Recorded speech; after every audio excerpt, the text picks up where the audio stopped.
할렐루야. 오늘도 하나님을 경외하고 사랑하며 기쁨으로 하나님을 예배한 우리 성도들에게 하나님 주시는 평안과 기쁨이 함께 하시기를 축원합니다. 가을이 깊어가고 있습니다. 참 아름다운 가을 하늘을 우리가 보고 있는데요, 이 가을도 순식간에 지나갈 것입니다. 하나님이 창조하신 이 아름다운 계절 여러분 꼭 붙드시고 또 풍성한 가을 누리며 사셨으면 좋겠습니다. 무엇보다 감사한 것은 하나님께서 우리 교회 공동체를 축제의 공동체로 삼아 주신 겁니다. 어제 주일을 준비하면서 기도하는 가운데 하루를 보내고 또 설교를 마무리하고 그렇게 지냈는데요, 아침부터 많은 성도들이 오셔서 오늘 축제를 준비하셨습니다. 사진 그 풍경을 좀 스케치해 보았는데요, 한번 사진을 좀 보여주실까요? 가을 하늘에 우리 해림교회가 아름답게 보여집니다. 넘겨주시면 우리 화단정리 교회 구석구석 청소를 다 해주셨고요, 축제 준비로 핫꽃들도 아름답게 또 잘 피어나고 있었습니다. 현수막도 아주 멋있게 펼쳐져 있습니다. 그리고 사진을 또 보시면 그 다음 사진 보시면 점심 식사로 동태찌개가 얼마나 맛있었는지 우리 많은 성도들이 땀 흘려 일하고 함께 식탁을 나누었습니다. 그리고 우리 철문 도색 작업을 했습니다. 오늘 좀 페인트 냄새가 좀 나셨을지 모르겠는데 아주 깨끗하게 정돈해 주셨고요. 오늘 여러분들이 받으실 선물입니다. 오늘 체육대회 선물이 너무 많아서 사진에 다 담지를 못했는데요, 아주 풍성한 선물이 또 준비되어 있습니다. 하나하나 또 열심으로 준비한 손길들 얼마나 감사했는지 모릅니다.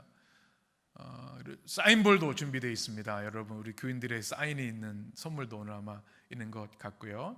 우리 조영호 목사님이 티셔츠도 가지고 계신데 은혜의 숲 해림, 오늘 진행팀이 입는 옷이라고 합니다. 우리 해병대 조교 같은 느낌이 들긴 하는데 오늘도 행복한 체육대가 되리라 생각이 듭니다.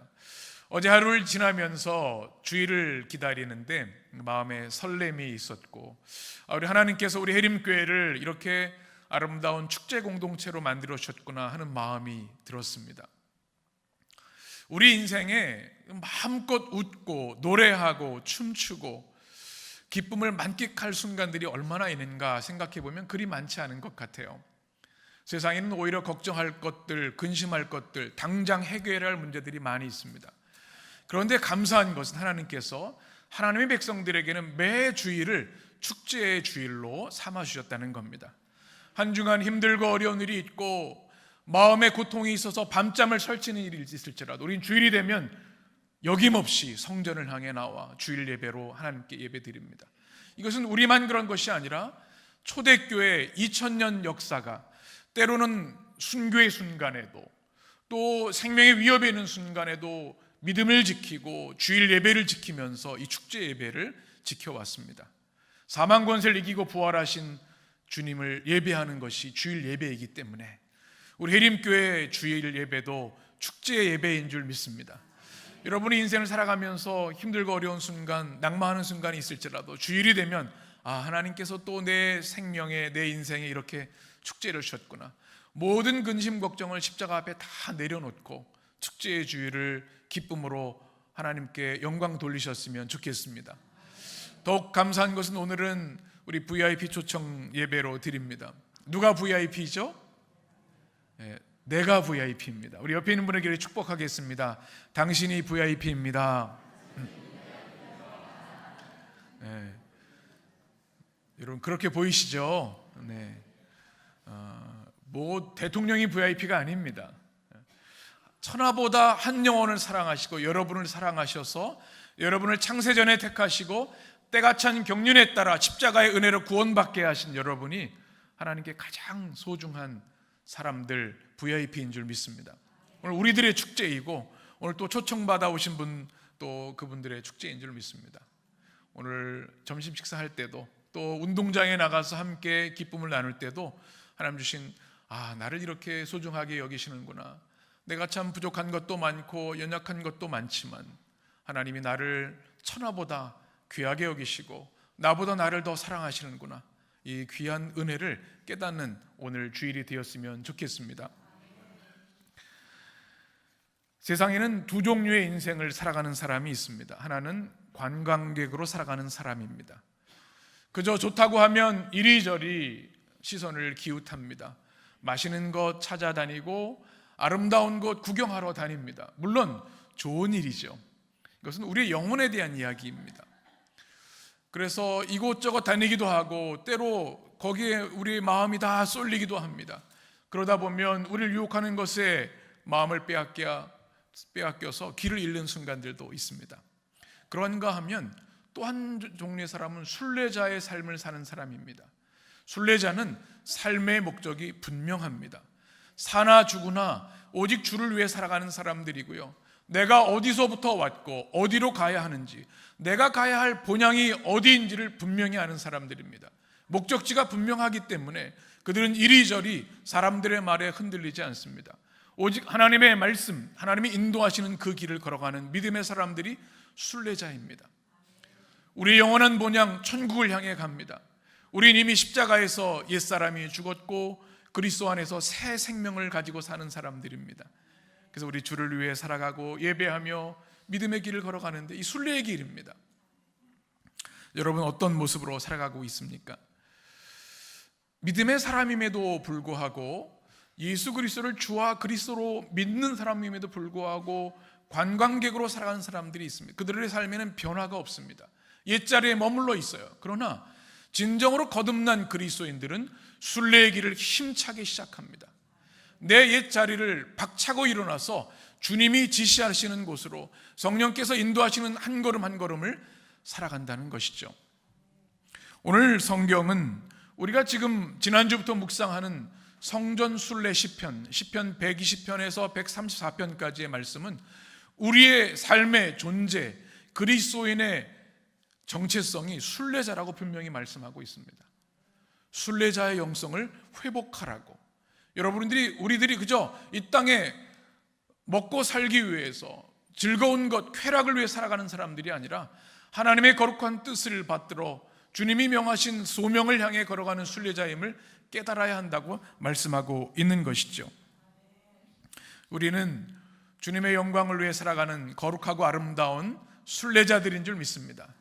시편 121편 1, 2절 말씀 이렇게 말씀하죠. 우리의 고백으로 같이 읽겠습니다. 내가 산을 향하여 눈을 들리라. 나의 도움이 어디서 올까? 나의 도움은 천지를 지으신 여호와에게서로다. 아멘.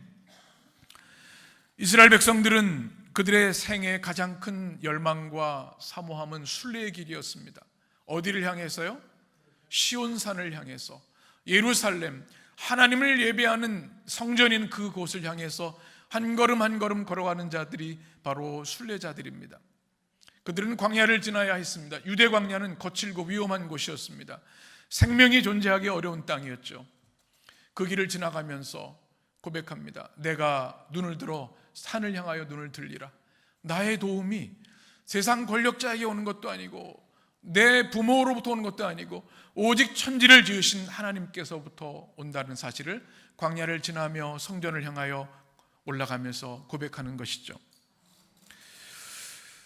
오늘 말씀, 이 광야를 지날 때 하나님은 우리의 도움이 되신다고 말씀합니다. 이 말씀이 여러분에게 아멘이 되시길 바랍니다.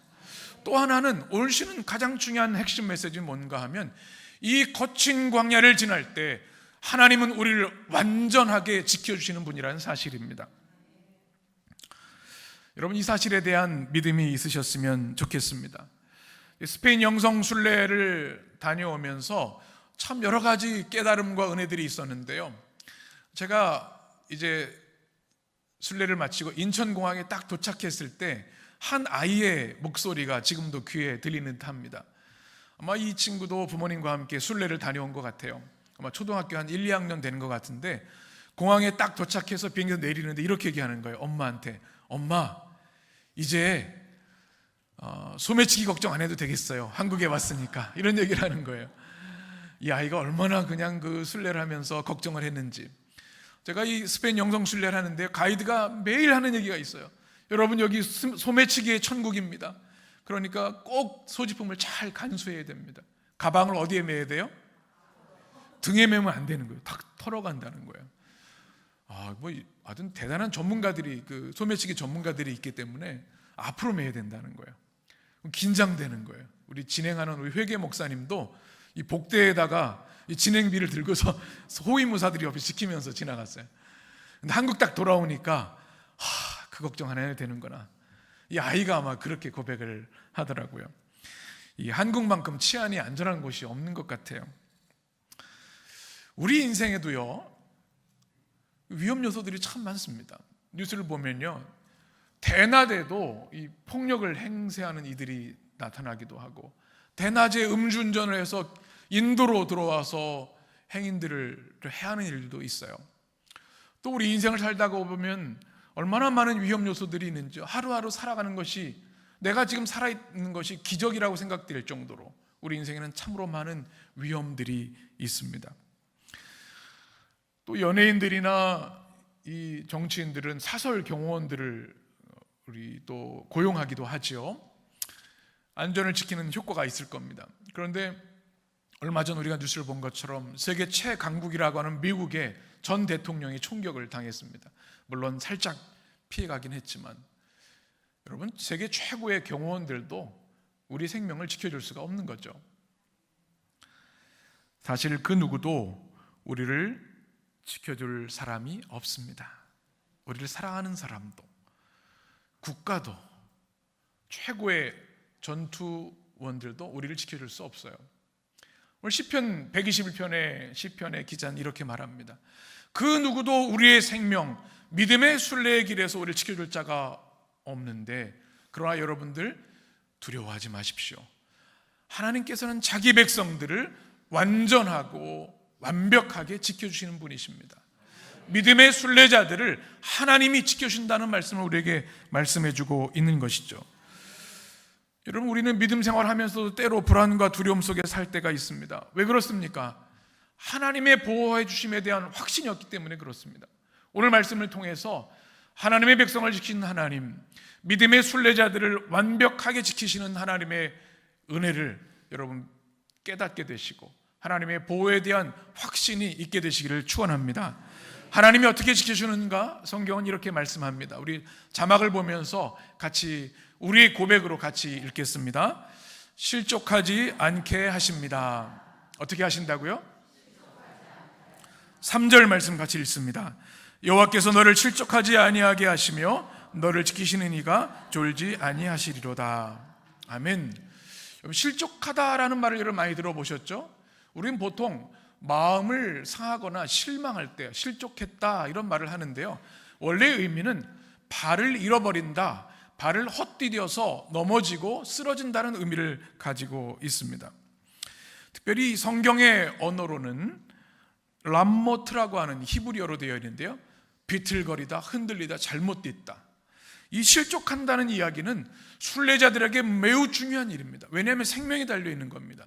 순례길을 걸어가다 보면 높은 곳을 가게 되어 있고요, 유대 광야를 통해 예루살렘에 올라가는 것은 위험한 길을 가는 길이었습니다. 낭떠러지에서 발을 잘못 디디면 저 밑으로 떨어져 생명을 잃을 수 있는 거예요. 실족하면 넘어지고 쓰러지고 생명을 잃게 되는 것이죠. 이것은 우리가 육체의 모르고 넘어지는 것뿐만 아니라 우리 인생의 실패와 절망에 넘어지는 것도 포함되는 의미를 가지고, 은유의 뜻도 포함되어 있습니다. 여러분, 우리가 인생을 살다 보면 정말 흔히 말하는 세상에 잘 나가는 사람들, 대단한 사람들이 한순간에 무너지는 일들을 참 많이 봅니다. 어떻게 저렇게 잘 살아갈 수 있을까? 저렇게 성공할 수 있을까? 이런 사람들도 한순간에 무너지죠. 지난주에도 유명 개그맨이 불법 도박 때문에 한순간에 무너지는 삶의 이야기를 우리는 소식을 통해 들었습니다. 우리 인생에 그런 일들이 있어요. 목회자들 가운데도 그런 이들이 있고요, 성공했다는 유명인들도 그런 분들이 있고, 우리가 사랑하는 사람들 가운데도 그런 사람들이 있어요.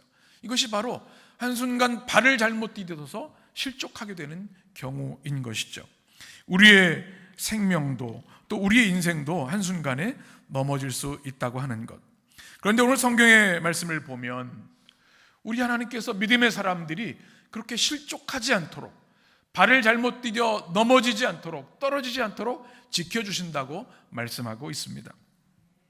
시편 23편에 보면 이렇게 다윗이 고백을 하는데요. 여호와는 나의 목자시니 내게 부족함이 없으리로다. 그가 나를 푸른 풀밭에 누이시며 쉴 만한 물가로 인도하시리로다. 이렇게 쭉 말씀하시면서 4절에 이렇게 말씀합니다. 4절을 같이 읽습니다. 내가 사망의 음침한 골짜기로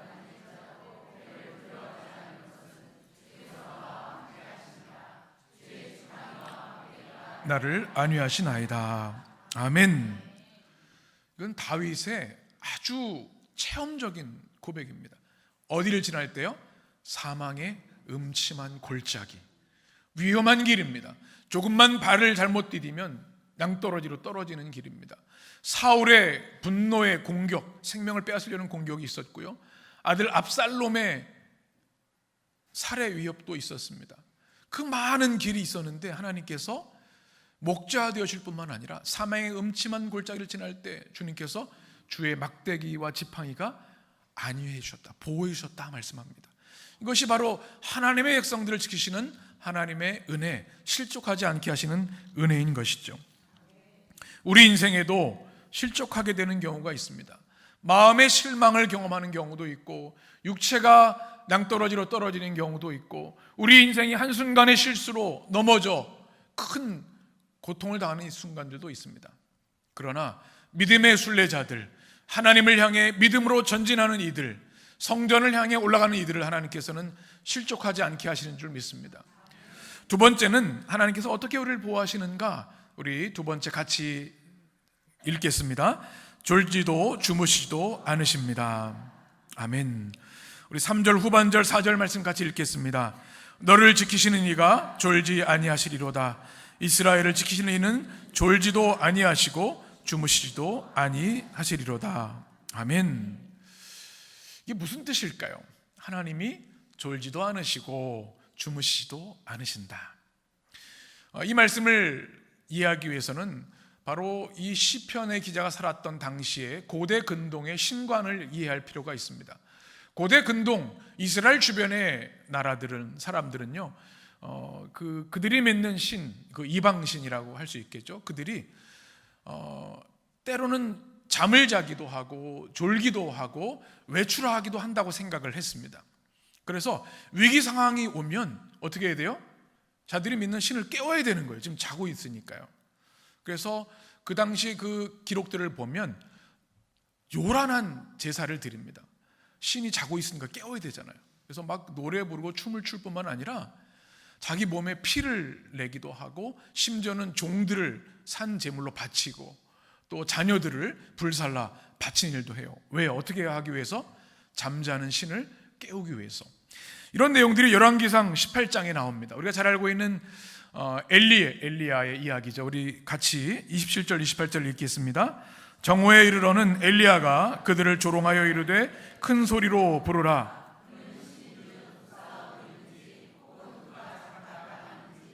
혹은 그가 길을 행하는지, 혹은 그가 잠이 들어서 깨워야 할 것인지 하매, 이에 그들이 큰 소리로 부르고 그들의 규례를 따라 피가 흐르기까지 그들의 몸을 상하게 하더라. 아멘. 바알과 아세라를 믿는 그 선지자들과 엘리야가 대결을 하게 되죠. 제단에 불이 내리게 하는 제단임, 그런 모습입니다. 이 엘리야가 참 하나님은 이스라엘의 하나님, 천지를 창조하신 하나님이신 것을 증명하기 위해서 그 이방신을 섬기는 이들에게 얘기를 하죠. 너희 신이 지금 잠깐 외출할 수도 있으니까 빨리 오시라고 해라. 잠을 잘 수도 있으니 빨리 깨워라. 그랬더니 그들의 규례를 따라 어떻게 해야 돼요? 몸을 상하게 하고 피를 흘리게 했다. 이런 내용이 바로 그런 내용입니다. 그런데 오늘 시편의 기자는 우리가 믿는 하나님, 천지를 지으신 하나님은, 우리의 도움이 되신 하나님은 졸지도 않으시고 주무시지도 않으시는 완전하신 하나님이시다. 그러니 두려워할 필요가 없다, 이렇게 말씀하고 있는 것이죠. 여러분, 사람이 이길 수 없는 것이 두 가지가 있습니다. 졸음을 이길 수가 없어요. 여러분도 그러시죠? 이게 졸음을 이길 방법이 없어요. 그래서 운전할 때도 졸을 때가 이제 큰일 나죠. 그럴 때는 빨리 길에 세우시고 좀 주무시고 가셔야 돼요. 아무리 건장한 사람도, 아무리 체력이 좋은 사람도 졸음을 이길 수가 없어요. 장사가 없어요. 잠도 마찬가지입니다. 아무리 건장한 사람도요, 우리 청년들도 한 3, 4일 잠을 못 자면 어떻게 될까요? 아무 힘이 없어요. 무기력해집니다. 이길 수가 없는 거예요. 그런데 잠을 자서는 안 되는 사람이 있어요. 졸아도 안 되는 사람. 그것은 성을 지키는 파수꾼들입니다. 경계 근무를 하는 보초병들입니다. 이스라엘 순례자들이 가장 중요하게 여겼던 것 중에 하나가 밤에 보초를 쓰는 것이었습니다. 이제 순례를 향해 유대 광야를 지나면서 예루살렘 예배를 드리기 위해 성전으로 올라가는데요, 밤을 맞으면 어떻게 해야 돼요? 다 자면 큰일 나는 겁니다. 도적대와 강도들이 있고요, 맹수들이 도사리고 있습니다. 그래서 순번을 짜서 이 야간 근무를 하게 되는, 깨워서 지키는 겁니다. 생명을 지키는 겁니다. 그리고 때로 그들이 지킬 수 없을 경우에는 전문 인력들, 그러니까 호위무사들을 고용을 해서 그들을 지키게 했습니다. 그런데 문제는 뭐예요? 그들이 존다는 겁니다. 깜빡 졸았는데 30분 잤어요. 적들이 침투해서 다 생명을 빼앗고 재산을 빼앗아가, 아무 소용이 없는 거예요. 전문 호위무사들도 돈 받고 하는 일이지만 그 전투력이 뛰어난 사람들도 잠을 이길 수가 없는 겁니다. 그러니 얼마나 위험합니까? 잠을 잘 수가 없는 것이죠. 제가 백골부대에서 군목 사역을 할 때 가장 보람 있었던 것 중에 하나가 철원 GP에 경계 근무하는 이들입니다. 우리 장병들이 수고가 많습니다. 격오지회라고 하죠. 거기에는 PX도 없어요. 그래서 황금마차가 올라가야 2주에 한 번 간식도 먹을 수 있는 그런 곳이죠. 저희 첫째 아들이 그거 근무하기도 했었는데요. 그러면 이 군목으로서 하는 일 중에 뭐냐면 그 밤 새벽 12시 1시 때 따뜻한 겨울에 혹한기, 철원이 굉장히 춥거든요. 캔커피를 뜨겁게 데워가지고 가고요, 초코파이랑 딱 주면은 밤에 잠이 확 깹니다, 아이들이. 그리고 목사님이 제가 가서 딱 손잡아주고 기도해 주면요, 아이들이 눈물 흘린다니까요. 이 밤하늘에 얼마나 춥고 외롭고 힘듭니까? 그러면 바짝 잠이 깨서 너희가 잠은 우리가 큰일 난다, 이런 말을 얘기를 하는 기억이 납니다. 저도 삼상관학교 훈련 받을 때 제일 힘들었던 것 중 하나가 새벽 1, 2시에 일어나가지고 근무 쓰는 거예요. 불침번 쓰는 거 너무 힘들어요. 제가 졸았을까요, 안 졸았을까요? 저는 안 졸았어요. 제가 나라를 위해서 군인인데 졸면 안 되죠. 그런데 이제 그 모의 전투 훈련을 합니다. 대대끼리 연대끼리 할 때. 그런데 보면 한번 그런 일이 있었어요. 그냥 아주 쉽게 다른 대대를 이긴 거예요. 밤에 불침번 쓰는 애가, 그 장병이 잠이 드는 거예요. 그러면 아주 쉽게 다 내 밥이요 다 이기게 되는 거예요. 그러면 굉장히 문책을 받고 또 그러죠. 이 불침번 쓰는 사람들은 힘들어도 참고 견디고 잠을 자서는 안 되는데 그게 쉽지가 않습니다. 아무리 강한 군대도 우리를 지킬 수 없는 이유가 여기 있습니다. 그러나 천지를 지으신 창조주 하나님은 잠을 잘 필요가 없으신 그런 완전하신 하나님이십니다. 그러니 우리를 지키시고 보호하시는데 빈틈이 하나도 없으신 것이죠. 우리를 지키시는 하나님, 졸지도 않으시고 주무시도 않으시는 하나님께서 여러분을 지키고 계심을 인하여 감사하시기를 축원합니다. 세 번째는 우리 같이 자막을 읽겠습니다. 우리의 그늘이 되어 주십니다. 5절 6절 같이 읽습니다. 여호와는 너를 지키시는 이시라.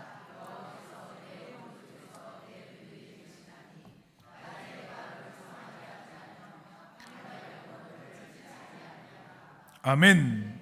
그래서 그늘이 되신다. 그늘은 칠레카라는 단어인데요, 그림자라는 뜻입니다. 그리고 그늘, 또 은유적인 의미로는 휴식과 안식처라는 뜻입니다. 이 순례자들이 광야를 지날 때 가장 필요한 게 뭐냐면 그늘입니다. 여러분, 올해 여름도 우리 한국 굉장히 더웠는데요, 이 스페인 영성 열쇠 같을 때도 너무나 덥더라고요. 제 얼굴이 새까매졌었는데 지금 좀 하얘진 것 같은데 햇빛이 너무 힘들어요. 그래서 선크림을 발라도 소용이 없어요. 사막의 태양은요, 이것과 비교가 되지 않습니다. 생명을 위협합니다. 일사병에 쓰러지기도 하고요, 탈수가 와서 죽기도 합니다. 그늘이 절대적으로 필요합니다. 그늘이 있는 곳이 어디죠? 오아시스입니다. 오아시스. 물이 있어야 나무가 있죠. 나무가 있어야 그늘이 있는 겁니다. 한번 사진을 한번 보여주시면 사막의 오아시스, 또 그 나무들이 그늘이 되어 주어서 이 사막을 지날 때, 광야를 지날 때는 이 오아시스가 어디 있는지를 분명히 알아야 합니다. 안 그러면 생명을 빼앗기게 되는 거죠. 그래서 이 나무 밑에서 햇빛을 가리고 쉼과 힘을 얻어 다시 그 길을 걸어가야 되는 겁니다. 물도 마시는 겁니다. 하나님이 우리에게 그늘이 되어준다고 하는 말씀, 내 오른편에서, 이것은 하나님의 완전한 능력으로 우리를 지키신다는 이야기입니다. 사막은 힘들고 어렵고 목마르고 그 태양빛의 위기가 있지만 주님이 그늘이 되어주시면 안식과 평안이 있다는 말씀이죠. 또 낮의 해와 무엇이요? 밤의 달로부터 지켜주신다. 낮의 해는 이해가 되는데 밤의 달은 무엇일까요? 그 당시에는 달빛을 그냥 쐬면 영혼이 병들고 쓰러진다고 생각을 했습니다. 그래서 항상 머리에 밤에도 두건을 쓰고 다녔습니다. 그늘이 되어준다고 하는 것은 이 해와 달의 모든 위기, 우리 육신과 영혼의 위기 가운데서 완전하게 지켜준다는 말씀입니다. 우리의 그늘 되시는 하나님, 또 우리 해림교회를 사막의 오아시스 같은 교회로 세워주신 줄 믿습니다. 우리 주일을 우리에게 주신 이유는 이 영혼의 오아시스, 하나님의 그늘에 와서 쉼을 얻고 힘을 얻어서 믿음의 순례를 힘차게 또 한 주간 걸어가는 말씀입니다. 하나님이 그늘 되어주신 은혜가 여러분 가운데 있게 되기를 축원합니다. 네 번째, 우리 같이 읽겠습니다. 환난을 면하게 하시고 영혼을 지켜주십니다. 7절 같이 있습니다. 여호와께서 너를 지켜 모든 환난을 면하게 하시며 또 내 영혼을 지키시리로다. 아멘. 여기서 환난은 라으라고 하는 히브리어인데요, 악, 불행, 고통을 주는 모든 요소들 또는 고통스러운 훈련을 말합니다. 이 환난을 면하게 하신다는 이야기는 우리가 환난을 받지 않도록 하신다는 이야기가 아니라 사막을 지나는 것 자체가 환난이고 고통이기 때문에 그 모든 고통 가운데도 하나님께서 안전하게 지켜준다는 의미를 가지고 있습니다.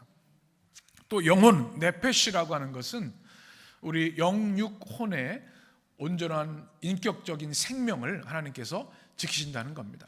우리 몸뿐만 아니라 우리의 혼과 영혼까지도 주님께서 지켜주신다.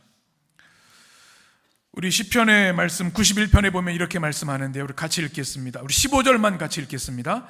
그가 내게 간구하리니 내가 그에게 응답하리라. 그들이 환난 당할 때에 내가 그와 함께하여 그를 건지고 영화롭게 하리라. 아멘. 환난을 당할 때 어떻게 하신다고요? 함께 하신다. 그리고 건져주실 뿐만 아니라 영화롭게 하신다. 우리 인생에 환난들이 참 많습니다. 우리의 영혼을 위협하고 빼앗는 악한 역사들이 있습니다. 그러나 하나님께서는 우리를 환난에서 건져주시고 우리 영혼, 네페시를 완전히 지켜주시는 분이신 줄 믿습니다. 다섯 번째, 오늘 마지막 말씀 같이 읽겠습니다. 출입을 영원히 지켜주십니다. 8절 같이 읽습니다. 여호와께서 너의 출입을 지금부터 영원까지 지키시리로다. 아멘. 여러분, 출입이 무엇이죠? 나가고 들어오는 것이죠. 그것은 군사적인 용어로 또 행정적인 요소로 이야기를 합니다. 우리가 나가는 것, 또 들어오는 것, 이 모든 출입을 지키시는 분이 누구시라고요? 하나님이십니다. 여러분, 우리가 아침에 일어나서 집을 나갑니다. 그런데 그 누구도 나갔던 그 사람이 집에 안전하게 돌아오는 것을 장담할 수가 없습니다. 우리의 출입을 하나님이 지켜주시지 않으면 우리 인생길에 안전은 없다고 하는 이야기입니다. 이 믿음의 순례를 할 때 가장 필요한 은혜가 이것입니다. 출입을 지켜주시는 것. 제가 영성 순례 중에 산티아고 순례길을 갔다고 말씀드렸는데요, 그 공항에 경비가 얼마나 삼엄한지 모릅니다. 국내에서 움직이는 것에도 불구하고 비행기를 타고 이동을 하는데 어떤 공항보다 삼엄하게 경계를 합니다. 뭐 비자부터 시작해서 또 소지품을 아주 철저하게 검사를 합니다. 이게 성지다 보니까 혹시라도 종교적 테러가 일어날 위험이 있어서 철저하게 하는 것을 봅니다. 우리 일행 중에 한 2분, 4분 정도도 좀 들어가는데 시간이 많이 걸렸어요. 신원도 보고 막 그렇게 하더라고요. 저는 인상이 좋아서 한 번에 싹 지나가긴 했는데 이게 지나가는 게 쉬운 게 아니에요. 또 방문했던 것 중에 성가족교회가 있는데요, 그것도 이제 성지 중에 하나다 보니 성가족은 예수님의 가족들을 기념하는 예배당입니다. 근데 거기도 예배당 들어가는데도요, 공항처럼 다 그 금속 감지기를 하고 막 소지품 검사를 합니다. 들어가기가 쉽지 않더라고요. 제가 캐나다에서 이민 목회를 할 때 피어슨 공항에 들어갈 때 생각이 납니다. 왜 출입국 심사하는 사람들의 인상은 그렇게 무서운지 모르겠어요. 죄진 것도 아닌데 음추러들 때가 있어요. 제 앞에 사람은 그 비자를 다 서류를 가져왔는데도 불구하고 딱 그 거절이 돼가지고 다시 인천공항으로 돌아가는 일도 있었습니다. 이게 참 쉽지가 않더라고요. 우리 인생에도 출입이라고 하는 것, 나가고 들어가는 것이 그렇게 우리 마음대로 되지가 않습니다. 아침에 나갔다 밤에 들어오는 것도 마찬가지고요, 우리 인생이 어떤 여정을 떠날 때도 마찬가지입니다. 그런데 우리를 지으신 하나님께서 하나님의 백성들의 출입을 지켜주시는 줄 믿습니다. 그러니 우리는 평안하게 기쁨으로 찬양하며 올라갈 수 있는 것이죠. 언제까지요? 오늘 성경에 보니까 지금부터 영원까지, 천국에 이르는 그 순간까지 하나님께서 우리의 출입을 지켜주시는 줄 믿습니다. 우리 모두는 순례자입니다. 그런데 중요한 것은 순례를 떠나야 한다는 것이죠. 그 자리에 머물러 있으면 이 순례의 기쁨과 축복을 누릴 수 없습니다. 더 중요한 것은 순례를 끝까지 해서 그 목적지까지, 우리에게 예비하신 영원한 본향 천국까지 가는 것이죠. 이를 위해서는 순례자의 영성 두 가지가 필요합니다. 첫 번째는 거룩한 열망과 갈망이 있어야 된다는 겁니다. 무엇이 있어야 돼요? 갈망이 있어야 합니다. 존 버년의 철로 역정 여러분 잘 아시죠? 우리 해림교회 성도들은 아마 다 한 번쯤 읽으셨을 것 같아요. 우리 유튜브에 해림 오디오북에 제가 코로나 기간에 녹음을 해서 오디오북을 만들기도 했습니다. 여러분, 이 순례 영성의 말씀을 나누는 기간 동안 다시 한번 들어보시면 참 좋겠습니다. 이 철로 역정의 원래 원제가 필그림스 프로그레스라는 제목으로 되어 있습니다. 그러니까 순례자가 앞으로 전진한다라는, 걸어가는 길이다라는 뜻이죠. 수많은 어려운 과정들이 있습니다. 그런데 유혹들도 있고 위험도 있습니다. 끝까지 그 천성까지 크리스천 주인공이 도착을 하게 되죠. 여기 끝까지 목적지에 도착하는 것 쉬운 것이 아닙니다. 산티아고 사진도 한번 보여주시면 순례자들이 이 길을 떠납니다. 보통 780km보다는 800km라고 합니다. 까미노 데 산티아고라고 하는 프랑스부터 시작하면 800km의 길인데요, 이 길이 중간에 포기하는 사람들이 많습니다. 누가 끝까지 갈까요? 목적지인 산티아고 데 콤포스텔라라고 하는 그 성 야고보 예배당에 있는 그곳까지 가는 사람들은요, 인생에 열망이 있는 사람, 간절한 염원이 있는 사람들이다. 내 인생의 문제를 하나님께 다 맡기고 그 길을 반드시 가리라 하는 사람들이 중도에 포기하지 않습니다. 우리 인생에도 이 거룩한 열망, 하나님을 향한 갈망이 있어야 되는 것이죠. 순례를 떠나다라고 하는 책에 이렇게 말합니다. 참된 만족, 영원한 만족을 향한 첫 번째 단계는 무엇입니까? 간절함을 갖는 것. 여러분의 인생을 다 바쳐서 하고 싶은 뜨거운 열망과 간절함이 있습니까? 이렇게 얘기합니다. 그것을 이루기 위해서라면, 그래야 한다면 자신이 가진 나머지 모든 것을 희생할 수 있을 만큼, 우리의 생명과 인생을 다 바칠 만큼 간절히 원하는 것이 필요하다는 것입니다. 예수님께서는 하나님 나라에 관한 비유를 통해 그것만을 바라는 간절한 마음이 무엇인지를 말씀하셨습니다. 이 이야기를 통해 예수님은 우리에게 하나님 나라, 바실레이아, 하나님의 통치, 영원한 천국을 향한 간절한 염원을 가지라고 설득하셨습니다. 이 순례자의 길에 우리에게 필요한 것, 내가 반드시 그 길, 주님이 도움되시고 우리를 보호하시는 주님을 의지해서 그 목적지까지 반드시 가리라는 염원이 있어야 되는 것이죠. 또 마이클 마샬은 이렇게 얘기합니다. 궁극적으로 우리의 갈망은 하나님이 아닌 그 무엇으로도 충족될 수 없다. 성 어거스틴의 고백이기도 하죠. 우리의 즐거움을 주는 것들이 많이 있습니다. 사랑도, 돈도, 또 뭐 맛있는 것도, 인생의 쾌락도. 그러나 진정한 만족을 주시는 것은 오직 하나님 한 분이신 줄 믿습니다.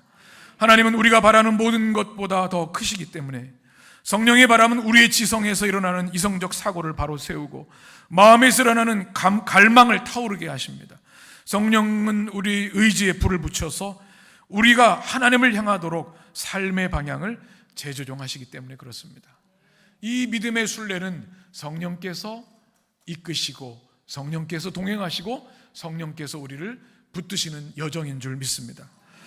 여러분 안에 이 순례의 영성의 말씀을 듣는 가운데 여러분의 마음에 성령의 불꽃이 다시 타오르게 되기를 원합니다. 하나님을 향한 거룩한 갈망이 회복되기를 원합니다. 천국을 향한 거룩한 열망이 있게 되기를 원합니다. 순례자에게 또 하나 필요한 것이 있습니다. 하나님 보호에 대한 확신입니다. 이 순례의 길을 걸어갈 때 하나님이 우리를 완전히 지킨다고 하시는 확신이 있어야 된다는 것입니다. 마틴 루터는 종교개혁을 시작하면서 교황청의 자객들로부터 생명의 위협을 받은 적이 있습니다. 그래서 루터의 성에 머물면서 고립된 삶을 살았지만 독일어 성경을 번역을 하면서 그는 두려워하지 않고 이런 찬송시를 적었습니다. 우리가 잘 알고 있는 585장 내주는 강한 성이요. 사진을 한번 보여주시면 마틴 루터의 성 그 그림이 있죠. 지금도 독일에 가면 이곳에 가볼 수가 있습니다. 마이리 포트레스, 너무나 강해서 그 누구도 침범할 수 없는 강력한 요새와 성이 되시는 하나님이 나를 지켜주시기 때문에 그 어떤 자객이 와도 나는 두려워하지 않습니다. 그 고백을 이렇게 이야기하죠. 우리가 설교 후에 이제 부를 찬양의 고백인데요. 내주는 강한 성이요 방패와 병기 되시니 큰 환난에서 우리를 구하여 내시리로다. 옛 원수 마귀는 이때도 힘을 써 모략과 권세로 무기를 삼으니 천하에 누가 당하랴. 3절에 이 땅에 마귀들 끌어 우리를 삼키려 하나 겁내지 말고 섰거라 진리로 이기리로다. 친척과 재물과 명예와 생명을 다 빼앗긴데도 진리는 살아서 그 나라 영원하리라. 아멘. 믿음의 순례자를 하나님께서 이렇게 지켜주십니다. 실족하지 않게 하시고 졸지도 주무시지도 않으시고 우리의 그늘이 되어주십니다. 모든 혼란을 면하게 하시고 우리 네페시, 우리 영혼을 지켜주시며 우리의 출입을 영원까지 지켜주십니다. 주님의 보호하심의 은혜가 여러분에게 있음을 인하여 확신을 가지고 믿음과 평안으로 순례의 길을 걸어가는 믿음의 성도들 되시기를 축원합니다. 기도하겠습니다.